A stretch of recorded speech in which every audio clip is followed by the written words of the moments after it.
கள்ளக்குறிச்சி மாவட்டம் உளுந்தூர்பேட்டை அருகே இரும்பு லோடு ஏற்றிச் சென்ற டாரஸ் லாரி விபத்துக்குள்ளானதால் கடும் போக்குவரத்து நெரிசல் ஏற்பட்டது. ஏற்கனவே மிலாடி நபி மற்றும் ஓணம் பண்டிகை காரணமாக வாகன போக்குவரத்து அதிகமாக இருந்த நிலையில் கூடுதலாக உளுந்தூர்பேட்டை அருகே அஜீஸ் நகர் தேசிய நெடுஞ்சாலையை ஒட்டிய இடத்தில் டாரஸ் லாரி விபத்துக்குள்ளாகி அதிலிருந்த கம்பிகளை மற்றொரு லாரியின் மீது ஏற்றும் பணி நடைபெற்றது. இதனால் கடும் போக்குவரத்து நெரிசல் ஏற்பட்டு சாலையின் இருபுறங்களிலும் 2 கிலோமீட்டர் தூரத்துக்கு வாகனங்கள் அணிவகுத்து நின்றதால் வாகன ஓட்டிகள் கடும் சிரமத்துக்கு ஆளாகினர்.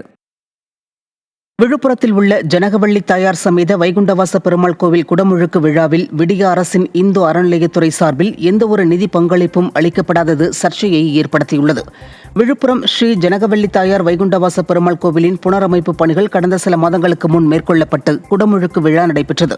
இந்த நிலையில் இந்து அறநிலையத்துறை சார்பில் இந்த குடமுழுக்கு விழாவிற்காக எவ்வித உதவியும் செய்யவில்லை என்றும் பொதுமக்களிடம் வசூல் செய்த பணத்தை வைத்து மட்டும் குடமுழுக்கு விழா நடத்தப்பட்டதாகவும் தெரிகிறது. இதனால் விடிய அரசின் இந்து அறநிலையத்துறை தவறாமல் எடுத்துக்கொள்ளும் இந்த கோவிலின் உண்டியல் வசூல் எங்கே சென்றதென பலரும் கேள்வி எழுப்பியுள்ளனர்.